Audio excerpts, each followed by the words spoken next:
नमस्कार प्रेक्षकांनो, आपण पाहतोय या मालिकेचा आजचा रिव्ह्यू. चला तर मग बघूयात आजच्या या एपिसोडमध्ये नेमकं काय काय घडून गेलं आहे ते.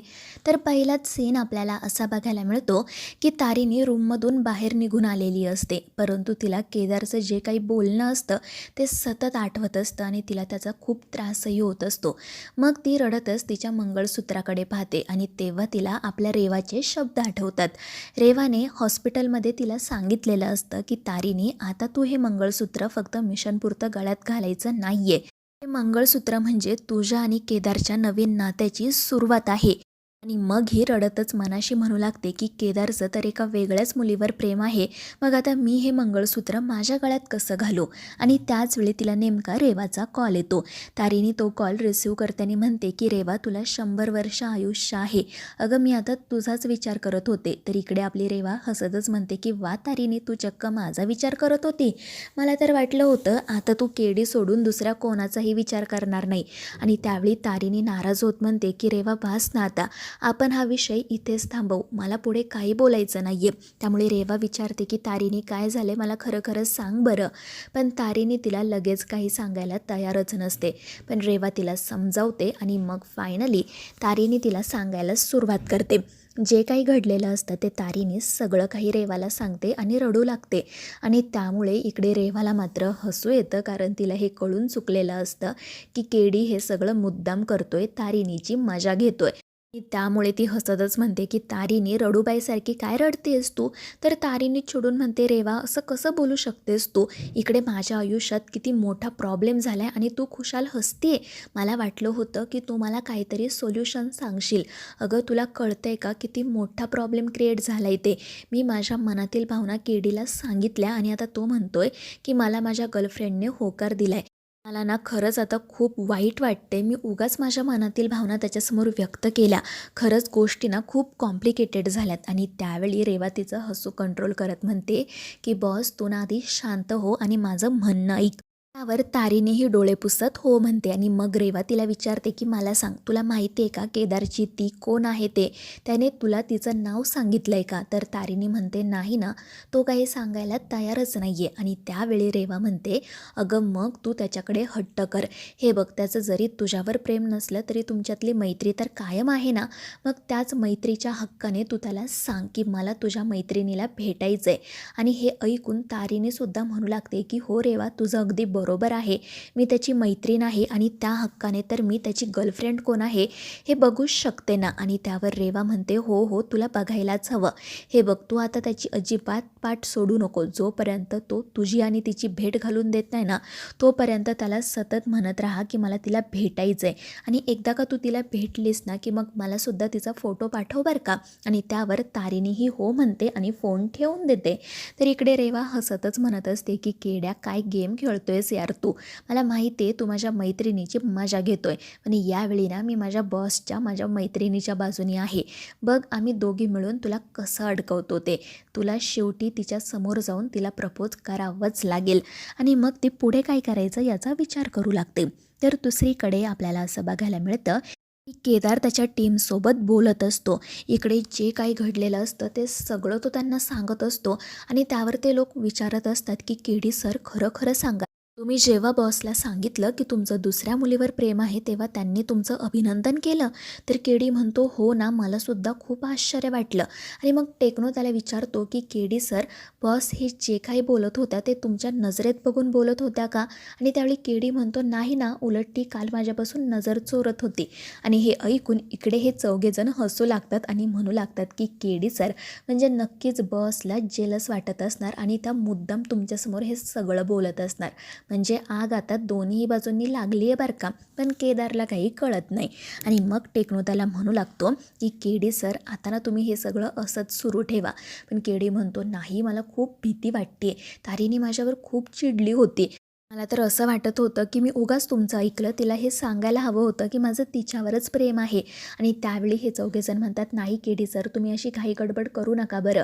हो, बॉसने तुम्हाला किती स्पेशल प्रपोज केलं. मग आता तुम्हालासुद्धा त्यांना स्पेशल प्रपोज करावंच लागेल ना, जे त्यांच्या आयुष्यभर लक्षात राहील. आणि त्यावर केदारही आनंदाने हो म्हणतो. त्याचवेळी दुसरीकडे तारिणी केदारसाठी चहा बनवत असते आणि मग ती रूमकडे जायला निघते. तितक्यात तिथे चेतना काकू येते आणि तिला विचारते की काय गं, काय चाललंय आता तुझ्यात आणि केदारमध्ये सगळं ठीक आहे ना? आणि त्यावर तारिणीही मांडो लावत हो म्हणते. चेतना काकू तिला पुन्हा एकदा सांगते की हे बघ, काही झालं ना तरी केदारसारख्या नवऱ्याला घटस्फोट देण्याचा विचार करू नको. अगं, असा नवरा तुला शोधूनही सापडणार नाही. आणि त्यावर तारिणी फक्त खाली मान घालून हो म्हणते आणि मग रूमकडे जायला निघते. इकडे केदारचं टीमसोबत बोलणं सुरू असतं आणि त्याचवेळी त्याच्या लक्षात येतं की तारिणी तिकडेच येते. म्हणून तो म्हणू लागतो की आता तुम्ही पटकन फोन ठेवा, बॉस इथेच येते. पण हे लोक म्हणू लागतात की नाही केडी सर, उलटनं फोन चालूच राहू द्या. बॉसला असं वाटायला हवं की तुम्ही ना तुमच्या तिच्यासोबत बोलताय. आणि हे ऐकून केडीसुद्धा खुश होतो.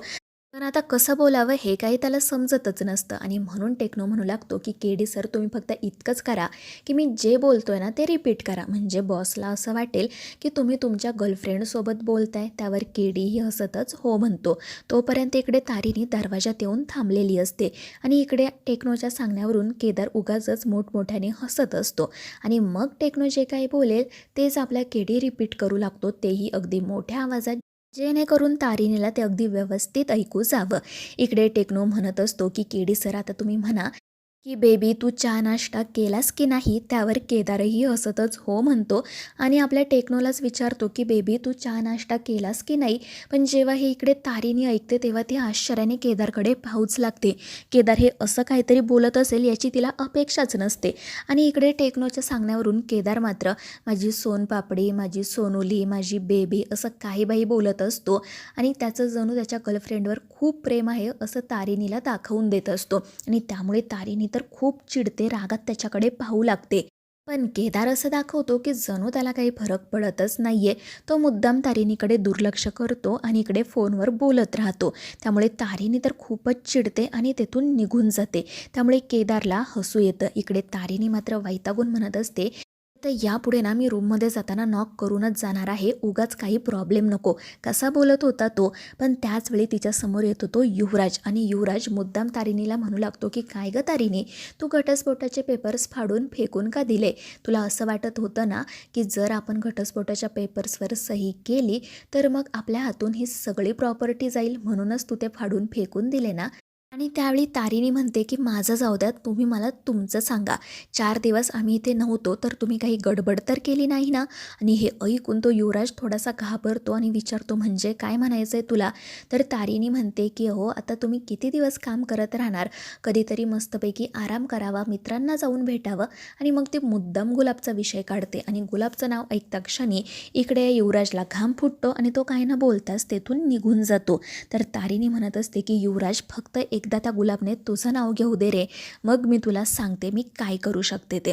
त्यानंतर आपण असं पाहतो की कौशिकी युवराजला पुन्हा एकदा त्या रेव पार्टीच्या स्टोरीबद्दल विचारते आणि तेव्हा युवराज तिला खोटं सांगतो की अगं, माझ्या ओळखीतला एक माणूस आहे आणि त्याच्या ओळखीतला आणखीन एक माणूस आहे जो त्या रेव पार्टीमध्ये होता. मी आता त्यालाच जाऊन भेटणार आहे. जर तो आपल्याला सगळं खरं खरं सांगायला तयार असेल ना तर मी त्याला मग उद्या ऑफिसमध्ये घेऊन येतो. आणि युवराजचं ते बोलणं ऐकून कौशिकीही खुश होते. तिला वाटतं की आपला लाडका भाऊ खरंच या स्टोरीवर खूप काम करतोय आणि म्हणून ती त्याचं कौतुक करते. श्वेताला त्याला सगळी मदतही करायला सांगते.